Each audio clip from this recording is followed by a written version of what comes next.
Okay guys, I decided to do a video about how to balance a gimbal. I'm going to be balancing the WEEBIL S.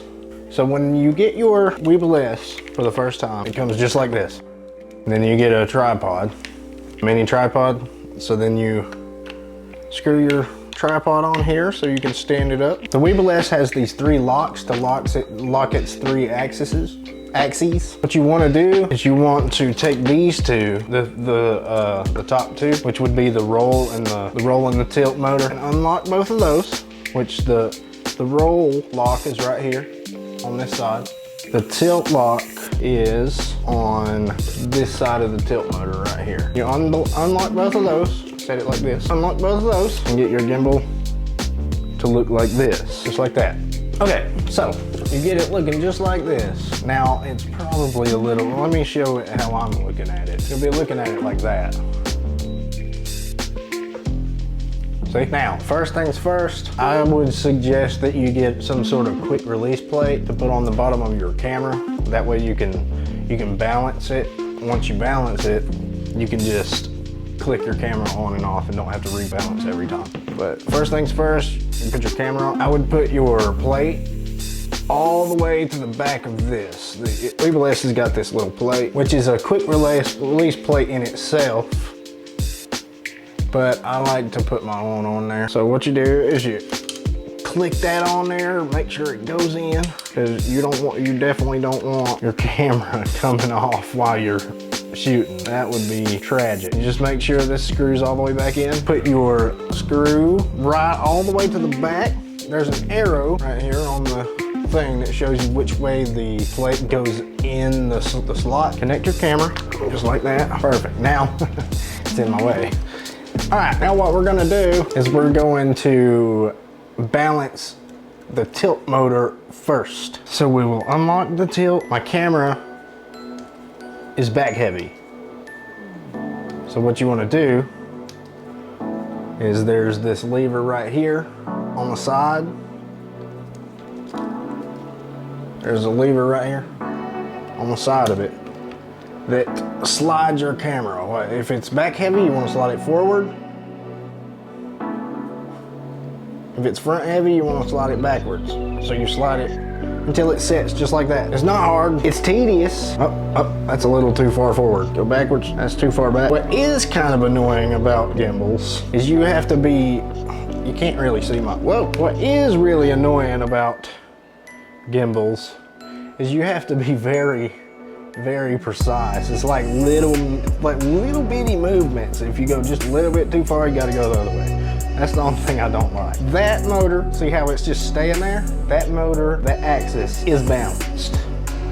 All right, so we're gonna lock it. Actually, no, we're not gonna lock it. We're gonna turn the camera up this way, straight up. Wish I had a better way to show you this. Straight up, like that. My camera is falling backwards, right? So there's a screw right here. That unlocks the up and down movement. You turn it back this way. Going backwards, so we kind of need to, this one always gives me problems.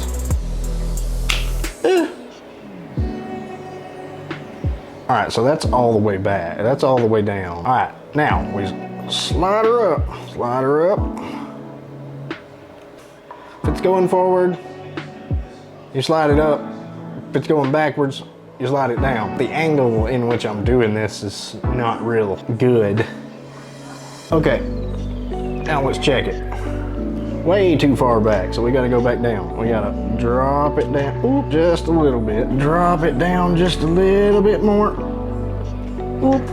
And it stays. Any which way you put it, it should be able to stay. That means that axis is balanced, okay? So we can lock that.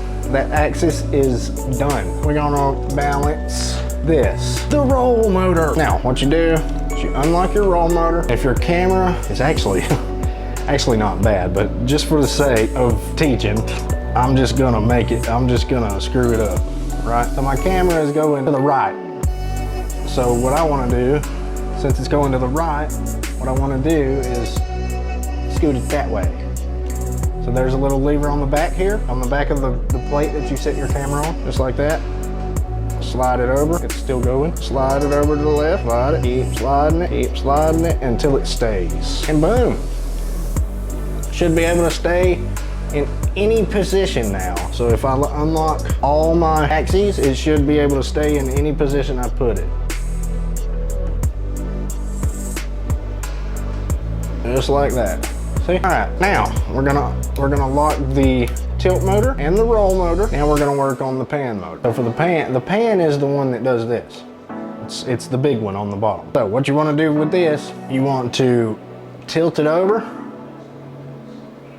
And if it, like the way I'm looking at the gimbal, you wanna tilt it over like this. And if it moves to the left, you need to slide it forward. If it moves to the right, you need to slide it backwards. So your goal is to get it to stay in the middle. So, whoop. So we need to slide it backwards now, just like that. And we're balanced.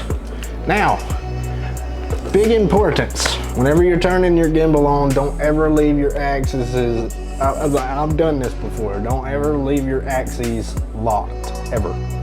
That's bad for your motors. So make sure everything is unlocked. We're balanced. Now you can turn your gimbal on and start shooting. All right. This is how to balance a gimbal. Thank you so much for watching. Hopefully you learned a little bit. If not, I had fun filming it anyway. Maybe it'll work out. Maybe it'll teach some people. So like and subscribe. Thank you so much for watching. Don't forget to hit that bell notification to whenever I upload a new video. When you hit the bell notification, it notifies you that I uploaded a new video. So yeah, like and subscribe, and I'll see you next time. Bye.